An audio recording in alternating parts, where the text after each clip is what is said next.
The anticipation amongst GameStop investors is very high as we head into this 4-day trading week. Let's talk about Bitcoin and the chart and what Tony thinks is going to happen with GameStop this week.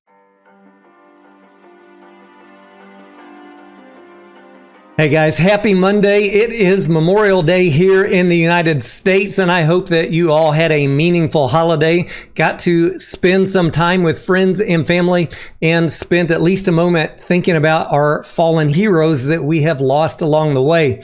I want to talk with you in this video, though, about GameStop and the exciting week that we have coming up. We are on the final countdown here in the next couple weeks for two key dates coming up for GameStop. The Q1 earnings release, which should be probably the first week in June, followed the next week on June 12th with the GameStop annual shareholder meeting. That Q1 meeting might be our first chance to find out if GameStop did actually buy Bitcoin. Remember, they announced the intent to start a Bitcoin treasury back in March of 2025, and shortly after that, Bitcoin hit a low here of $74,000. It's since then, up until now here in late May, up 46, 47, 50% Bitcoin is.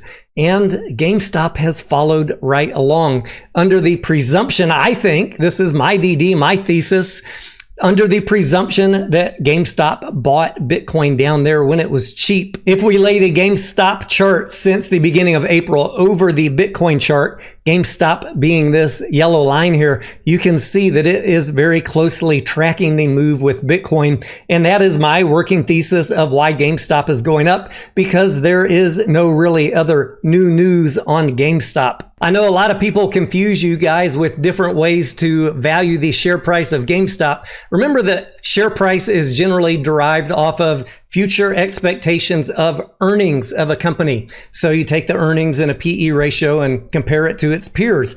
And GameStop's core business does not have really any earnings. They do generate a little bit of additional interest income. That is still not enough earnings combined from the core business and interest rate to justify today's very high price. However, the thing that I like about this Bitcoin treasury with GameStop is if they bought Bitcoin down there when it was cheap and Bitcoin continues to go up, GameStop will get to book unrealized gains on their income statement, thus bringing up the earnings. And then with those additional earnings, we'll be able to increase our calculated earnings-based price target for GameStop.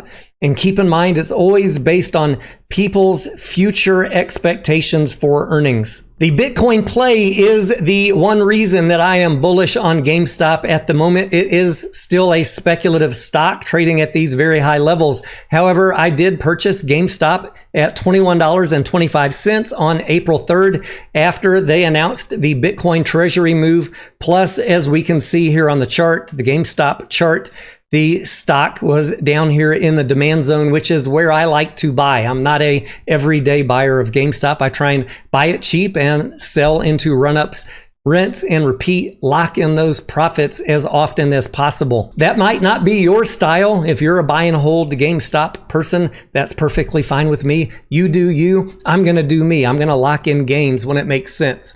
And looking right here on the chart, I'm up about 50% on my position, and we are smacking right into this supply zone. So what everybody wants to know over the next 2 weeks is, are we going to push through that supply zone, which could generate much more additional bullish momentum, or are we going to reject down off of that? I don't know that I can tell you exactly what is going to happen. A lot of people are excited about what the potential news might be from GameStop when they announce that Q1 earnings. Are they going to tell us that they bought Bitcoin when it was cheap?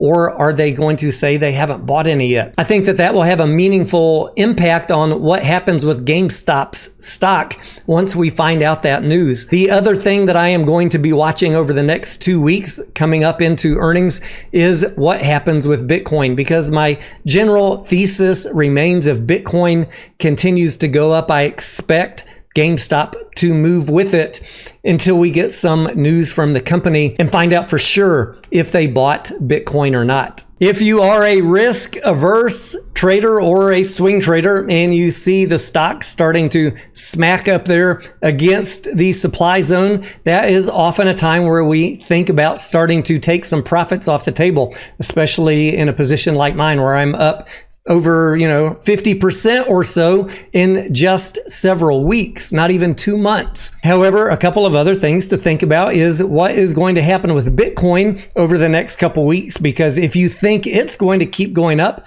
there's, I think, a good chance that GameStop could continue to move up with it, as well as possible excitement from the retail investor base about the pending Bitcoin announcement that they are expecting. Positive news, I think, is what everybody's expecting in the earnings call in the early part of June. A couple of bullish things there that could for sure make us push up through that supply zone and start seeing some new highs.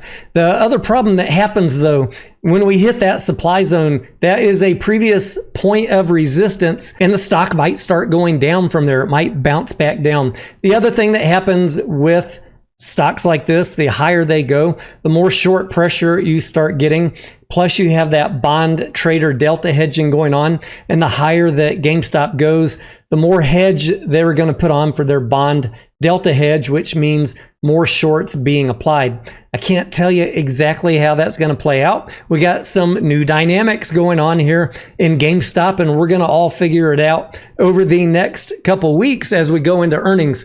But I am paying very close attention for myself to the fact that we're here at this supply zone and there is a potential for a rejection. I hope not, but that potential is there and higher now than it ever has been since back in January of 2025. Hey, Tony, before you wrap this up, don't forget to tell them about Roaring Kitty. He's back.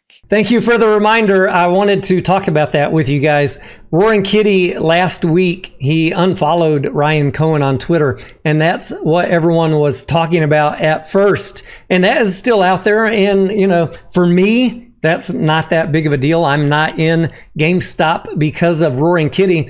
Although if he comes back, if he gets active in the stock again, that's some extra juice that I'll take. Come on, Roaring Kitty, come on back. But whether he's in the play or not is irrelevant to me because I'm swing trading based on looking at the financial statements, looking at what GameStop is doing strategically, and watching the chart and Bitcoin. Those are the things that I care about. Roaring Kitty is just extra sauce. He also came back on Reddit.